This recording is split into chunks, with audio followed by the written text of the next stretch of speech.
Hello दोस्तों, आपका स्वागत है एजुकेशन धाम में, जिसमें हम जीके के टॉप 20 क्वेश्चन हल करेंगे जो सभी प्रतियोगी परीक्षाओं के लिए महत्वपूर्ण है। चलिए शुरू करते हैं आज की क्लास, जिसमें हमारा पहला सवाल है, स्थायी कठोरता जल में होने का कारण क्या है?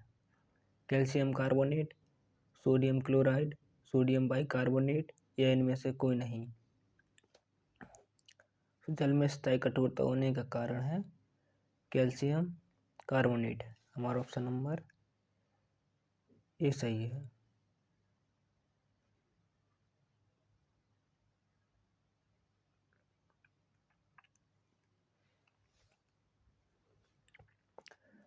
सोडियम बाइकार्बोनेट को खाने का सोडा भी कहते हैं।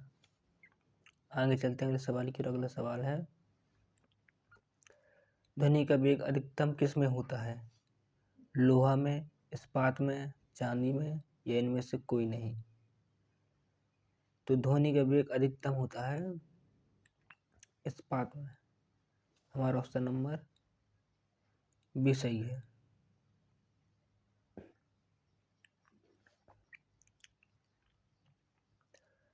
आगे चलते हैं अगले सवाल की ओर।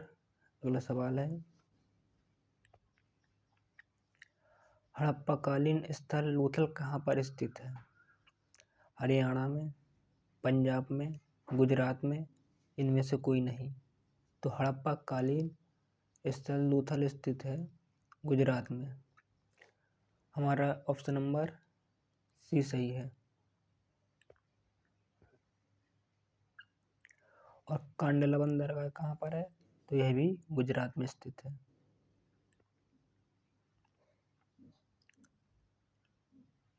और रानीगढ़ी कहाँ पर है? तो रानीगढ़ी है हरियाणा में। तो दोस्तों आगे चलते हैं अगले सवाल की ओर। अगला सवाल है, राष्ट्रीय विज्ञान दिवस कब मनाया जाता है? 28 फरवरी को, 13 फरवरी को, 24 फरवरी को या इनमें से कोई नहीं। तो राष्ट्रीय विज्ञान दिवस मनाया जाता है 28 फरवरी को। हमारा ऑप्शन नंबर ए सही है।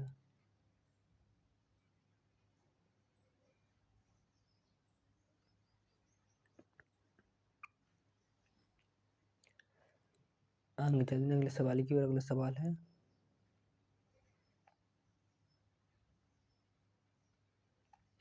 कपड़ा धोने वाला सोडा का रासायनिक नाम क्या है? Sodium chloride, sodium carbonate, sodium bicarbonate या इनमें से कोई नहीं। तो कपड़ा धोने वाले सोडा का रासायनिक नाम है सोडियम कार्बोनेट। हमारा ऑप्शन नंबर बी सही है।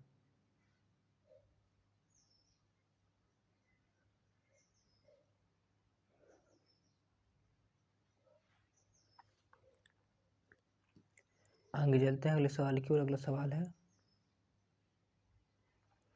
लेप्चा जनजाति भारत के किस राज्य में पाई जाती है? उत्तराखंड में, हिमाचल प्रदेश में, सिक्किम में या इनमें से कोई नहीं। तो लेप्चा जनजाति पाई जाती है सिक्किम में। हमारा ऑप्शन नंबर सी सही है।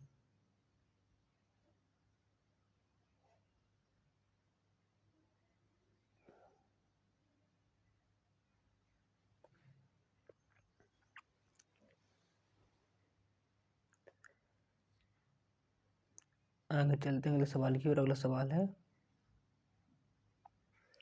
कान्हा किसली अभयारण्य कहाँ पर स्थित है? तो कान्हा किसली अभयारण्य कहाँ पर स्थित है? मध्य प्रदेश में, महाराष्ट्र में, उड़ीसा में या इनमें से कोई नहीं। तो कान्हा अभयारण्य है मध्य प्रदेश में। तो हमारा ऑप्शन नंबर ए सही है।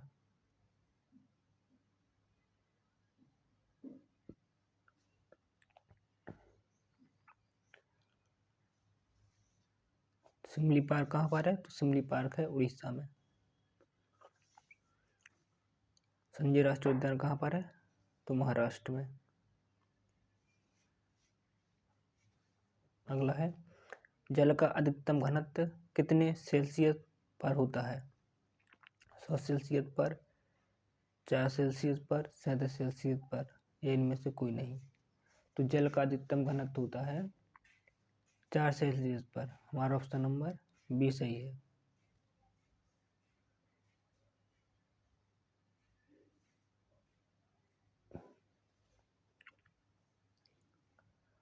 जल कितनी सेल्सियस पर खोलने लगता है? तो 100 सेल्सियस पर जल खोलने लगता है। मनुष्य का शरीर का तापमान कितने सेल्सियस होता है?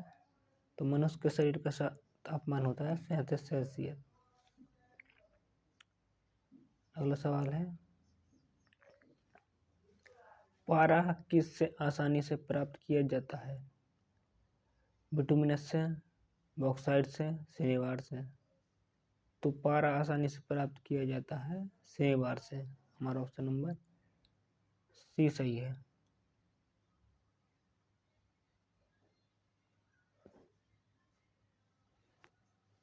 यह पारा का अयस्क क्या है? तो शनिवार।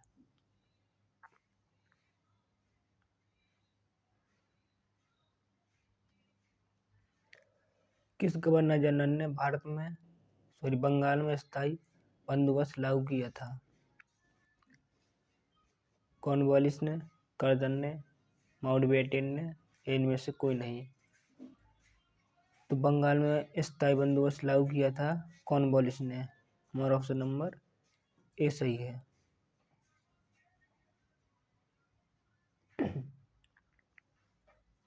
बंगाल में विभाजन किसने किया था? तो कर्जन ने। भारत पाकिस्तान का विभाजन के समय कौन गवर्नर थे? तो माउंटबेटन। आगे चलते अगले सवाल की ओर। अगला सवाल है,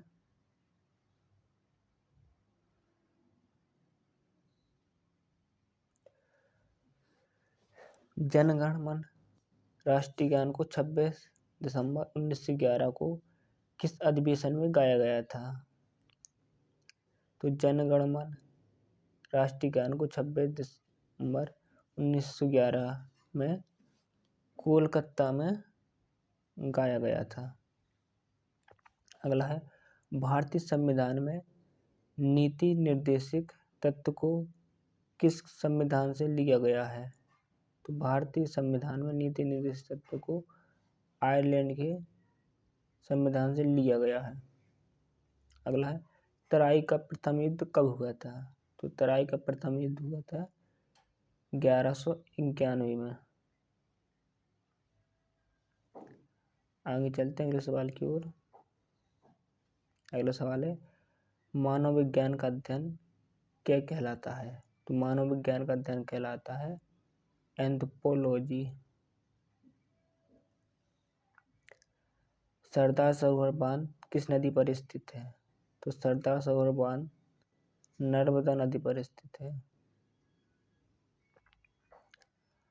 हाई डेस्पिज युद्ध किस नदी पर लड़ा गया था? तो हाई डेस्पिज युद्ध लड़ा गया था झेलम नदी पर। किस किस के बीच? तो पोरस और सिकंदर के बीच, जिसमें सिकंदर विजयी हुआ था।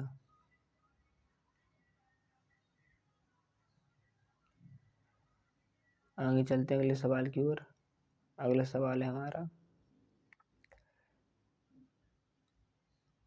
कौन सा विटामिन वसा में घुलनशील है? तो विटामिन के।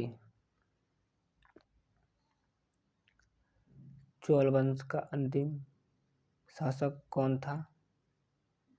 तो चोल वंश का अंतिम शासक था राजेंद्र। भारत की भौगोलिक स्थिति कितनी से कितनी है? तो भारत की भौगोलिक स्थिति है 38 अक्षांश से 38 अंशांश से 97.25 तक।